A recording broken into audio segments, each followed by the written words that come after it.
Hello, Internet! I'm Ellie the Purple Doofus, and welcome back to SACRE BLEU by Christopher Moore. Today we're covering chapters 23, 24, 25, and 26. I hope you've read up to that point because I do not want to ruin anything for you. Our section begins with Henry and Lucien going to Ted Van Gogh's funeral. And while they are there trying to comfort his wife, they see a blue fingerprint on a door jamb. And they think that they need to talk with her directly. So Henry, Lucien, and Goffin go to talk to her. And she immediately thinks that Henry is a color man, and Lucien has to calm her down and tell her, no, that's not the case. No, he's just short. He's not evil. But while they're there, Mrs. Van Gogh gives him a gift that a girl had left her to give to Lucien. And he opens it up, and it's a tube of blue paint. And him and Goffin immediately fight over it. It's mine! It's mine! And Henry nearly breaks Goffin's leg trying to get him away from Lucien. They have a discussion over Vincent's models and how he got better once he stopped painting models. Lucien goes back to his place, and as he's unwrapping the paint, he finds a note that says, "Sketch Juliet." And so he starts sketching her, and he starts seizuring out. And he wakes up, and he's laying on the floor, and his friend is lying on the floor with him, just to prove that he's the best friend ever. Lucien tells Henry that he remembers a time even earlier than the train station when he encountered the color blue. And we've seen this moment. It was at the beginning of the book, when he was 7 or 8, and he was known as the rat catcher. And he was going through the caverns trying to collect rats, and he came across the color man scraping blue off of a naked woman. Lucien and Henry decide to go into the mines, and when they do, they find Juliet, and they reconnect, and it's touching, and we move on. Juliet actually sits two guys down and confesses to them, and tells them that she is what is known as a muse, and she has been draining the power of painters for a long time. She even tells Henry that his beloved Carmen was her in the launderer's body. That's why she doesn't remember him. There's a hilarious moment where after she has told them everything, the two guys are just kind of like and she's like, what are you laughing at? They're like she's like, I am a being of ultimate power, what are you laughing at? Like, we did it with the goddess. And the three of them conspire to take down the color man because the color man actually has her ensnared and enslaved. That's bad. And she says, I killed him, but he'll be back. He'll be back? He'll be back? You beautiful bastard, Chris! He'll be back!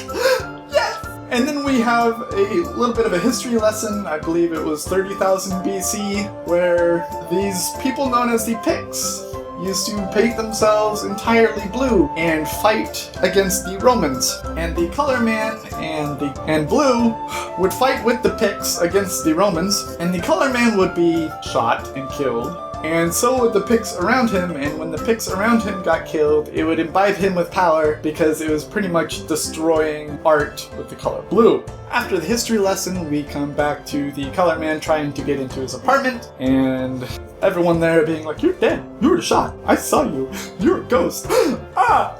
Juliet sits the boys down and says the only way that we are going to destroy the color man, and the only way that I can truly be free of him, is if we get rid of the color blue and destroy the color blue. If he can't find any blue paint, then I can finally be free of him because that's how he gets his power. Juliet goes back to the color man. He's like, you shot me. She's like, couldn't be helped. Sorry. Which is a running gag through the book. Only it's usually from the color man and not from Blue/Juliet. The color man is like, where is all the blue that we just made? And she's like, I just did a thing with an artist, only he painted the blue all over me. The color man is pissed because she's not covered in blue right now. She's like, I had to wash it off. I couldn't walk around the streets like that. And he's like, oh. She actually scratches behind her ear to show a tiny little bit of blue to show and prove that it actually happened. The color man has to go and find a painter again to paint a small amount of color blue so that he can create more. And he goes to the bakery where Lucien works. And it's a very tense scene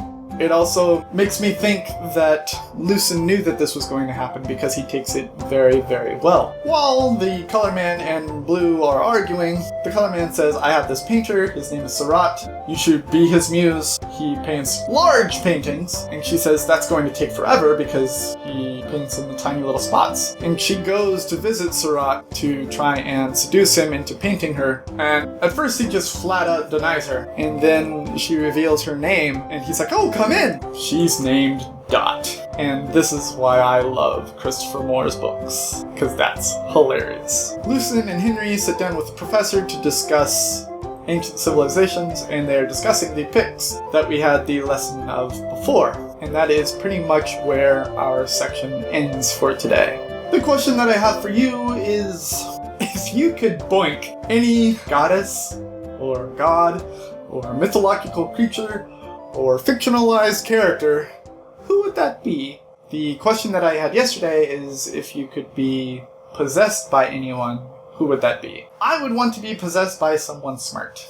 By someone super intelligent. So I would have to say probably Thomas Edison. That way he could walk around in today's world and see where his inventions have evolved and what they have evolved into. And at the same time, he can make me look super, super smart. Because that would be awesome. Do not forget that the next book that I will be reading is The Wastelands by Stephen King. Go out and grab it by any legal means necessary. Borrow it from a library, borrow it from a friend, buy it at a bookstore, buy it on a Kindle. I don't care what you do as long as it's legal and you read it before I ruin it for you. I've been Elliot the Purple Hair Doofus reminding you to watch your Pajamarius, and I will see you all in the conclusion of SACRE BLEU by Christopher Moore.